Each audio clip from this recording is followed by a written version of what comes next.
Hi, I'm Renee, and we're going to make some banana nut bread here. I've washed my hands. I found this recipe about 4 years ago in this handy little Fanny Farmer cookbook, and we like it a lot, so this is what we're going to make. We're going to preheat the oven to 350. And then we're going to grease a loaf pan. I'm just going to use cooking spray, so that's convenient. You just spray all 4 sides.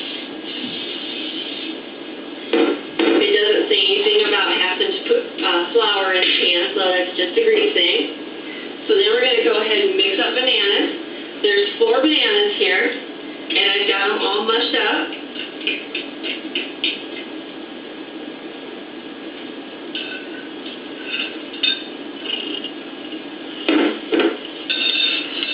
And it says to add 2 beaten eggs.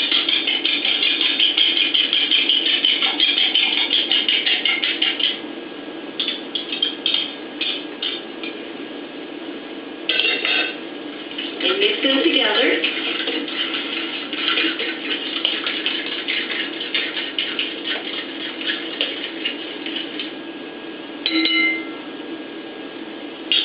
And I have 2 cups of flour here. Here's the first cup. And since we used an extra banana, I did add about 3 more tablespoons of flour for this. Just so it's not too mushy. You don't want to add too much flour because then you're going to have hard bread instead of soft bread. So you mix this in.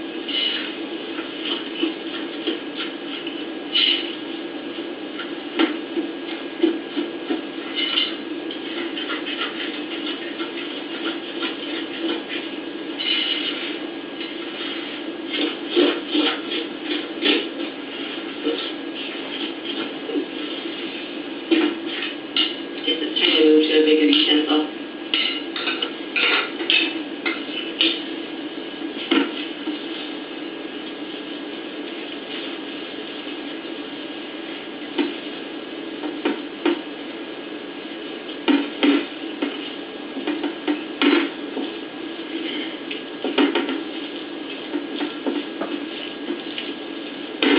Get that all good and mixed in.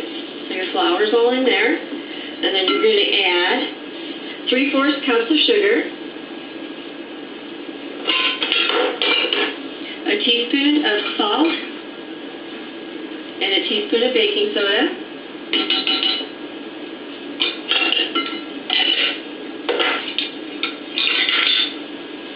You're going to mix that in.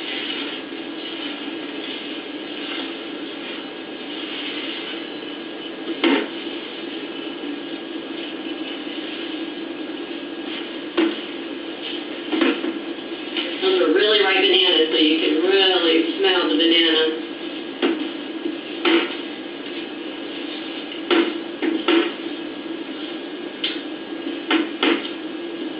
And then since we like to use a lot of nuts, the recipe calls for 1/4 of a cup. I'm going to add a 1/2 cup, so here's just coarsely crushed walnuts. And we just take a knife and squish them. And that gets you perfectly crunchy in your banana bread. You can add pecans, almonds, whatever you like. The recipe calls for walnuts, but we've used the others too.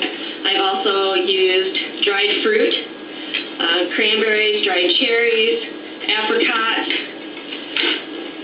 Just do whatever you kind of want to do there, whatever your variety of taste is. That looks pretty good.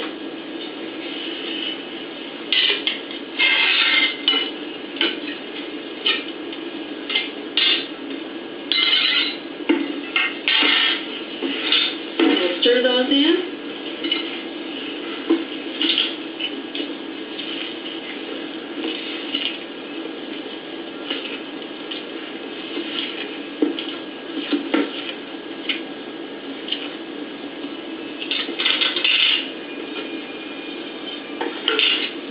Pour that right into our stone bread loaf.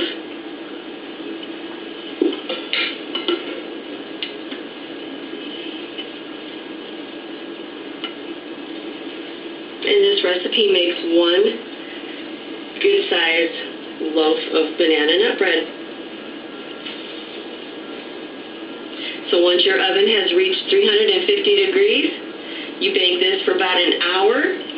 Take a toothpick and do a toothpick test in the center to make sure that it's not gooey before you're done.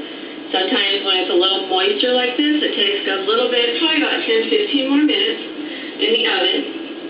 And then when to cool it, you just flip it out of the, take it out of the oven, flip it out onto a cooling rack, and let it cool for about 20 minutes. Slice it up, pour yourself a cup of coffee, and there you go.